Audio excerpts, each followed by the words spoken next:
Welcome to the GameRamble video review for The Song of Saya, narrated by me, Darkcloud. As always, the full text version of this review can be found on the GameRamble website linked below.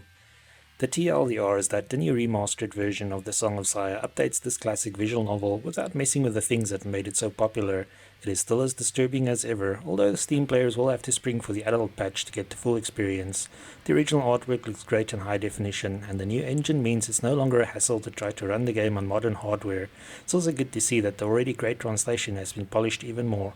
If you can handle disturbing content and enjoy the genre, then we cannot recommend The Song of Saya enough. Gameplay receives 9 out of 10. The game only features a few choices, but the story is so good you won't mind. Graphics receives 9 out of 10. The visuals are still very disturbing, especially when played uncensored. Sound receives a 9 out of 10. The soundtrack is excellent, and so is the voice acting. The overall score for The Song of Saya is 9 out of 10. And now for the full review. Anyone who is even remotely interested in visual novels should at some point have at least heard about Saya no Uta, The Song of Saya. It was initially released in 2009, but English fans had to wait until 2013 for the official localization. However, it was more than worth the wait, as it features a story that was as mind-blowing as it was shocking. This was primarily thanks to the involvement of Geno Ribuchi, who, as fans will know, also played an essential role in titles such as Psycho Pass, Fate Zero, and Madoka Magica. The Song of Saya is also one of those titles that make it very clear why fans have given him the nickname Urubutcher. The reason why The Song of Saya popped up again is that Just USA decided it was high time to spruce up the title a bit. It marked the game's first appearance on Steam, albeit in a censored form. Fear not though, as players who want to experience all the adult content can buy the patch to uncensored the Steam version from Just USA as DLC, or better yet, simply buy the version they sell directly, as it's already fully uncensored. Even owners of the original 2013 release were not left out in the cold either, as they could download a free patch to update their version to the brand new remastered version.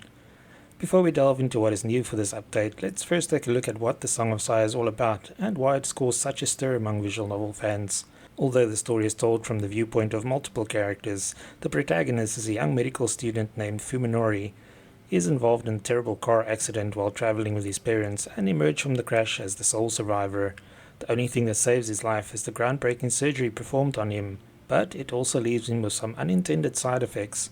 When Fuminori wakes up in the hospital, he slowly realizes that he's suffering from some strange form of agnosia that renders his entire world looking like something that would have given H.R. Geiger nightmares. Fuminori is understandably concerned at telling the people around him that they look like hideous monsters, and that the entire world appears to be covered in gory intestines would cause him to be institutionalized. Initially, he decides to suffer in silence, but it takes such a massive toll on his sanity that he decides to end it all. Fortunately for Fuminori, this is when he encounters Saya, a young girl who appears to be completely normal. Seeing her gives Fuminori hope, and in his desperation to keep her in his life, he agrees to help her search for her father, who has disappeared. We don't want to say much more about the story as the game is relatively short and deserves to be read without any spoilers. Suffice it to say that it's darkly twisted, but also managed to include some surprisingly touching elements as well.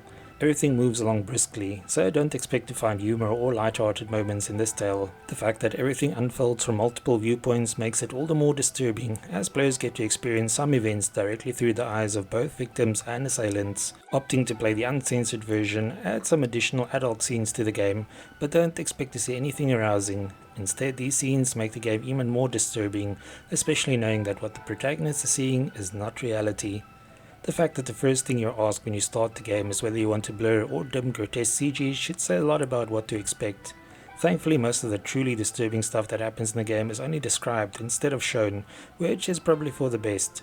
Nevertheless, there are still plenty of disturbing images in the game, so if you're sensitive to blood and gore, this is probably not the game for you. Although The Song of Saya wasn't the best looking visual novel on the market when it was first released, the visuals did have a certain charm to them. For this remastered version, Just USA has wisely opted not to muck around with the art style, and instead simply offers everything in a higher resolution. All of the illustrations for the game were rescanned, and now look great on HD monitors. However, this means that there is still very little in the way of animations, and how the text is displayed over the visuals instead of at the bottom of the screen feels a bit archaic. This remastered version also runs on a new engine, meaning the game is now more compatible with Windows 10. It doesn't sound like much was changed about the audio, but seeing as the original was already good, this is not an issue. The game still features full Japanese voice acting for all of the characters, along with a soundtrack containing 15 tracks. Most of these songs fall in a very spooky category, with Song of Saya 1 in particular creeping us out with its eerie melody. Fuminori doesn't just see everyone around him as grotesque, but his hearing is also warped, which is conveyed perfectly via the audio in the game. Although nothing was drastically altered about the story, this release features text that the original translator has polished a bit. The original localization was already very good, but now it's even better. We didn't encounter any issues with the new game engine either, and everything from scrolling through the text to saving and loading is very straightforward. The Song of Saya is not quite a kinetic novel, as the game presents players with 3 different choices throughout the game, but each leads to a different ending. In a nice touch, each of these endings is really good, albeit rather grim. The story is still as captivating as always, and we once again played through all 3 endings. Undoubtedly, the Song of Saya features some questionable content, which means it will not be a game for everyone, but the Steam version does tone down things a bit. We still recommend opting for the uncensored version if you're not easily shocked, to experience how truly horrific the game can get. It's been a while since it was released, and the game still holds up really well. For those who have never experienced the Song of Saya before, this is the perfect opportunity to see what all the fuss is about. For everyone else, this release is a good excuse to become reacquainted with the classic. Thanks for joining me for this Song of Saya PC review. Remember to like, subscribe and share. Until next time.